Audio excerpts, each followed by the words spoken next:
വെള്ളലിബാസിൻ പുടവയണിഞ്ഞ് മണവാളൻ ചമയേണം. വെള്ളം ചേർത്തതിൽ കർപ്പൂരത്തിൻ അത്തൊരു പൂഷിത്തന്നിടണം.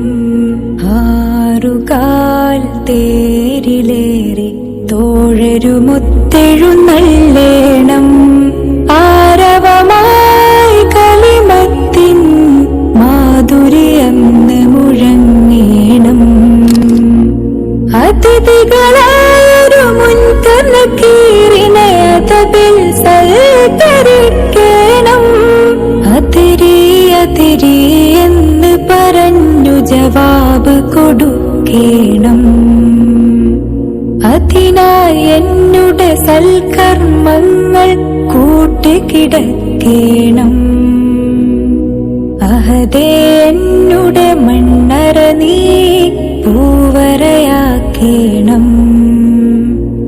അഹദേ എന്നുടെ കല്ലറ നീ വിശാലമാക്കേണം. അഹദേ ആ പുതുജീവിതം നീ സന്തോഷമാക്കേണം.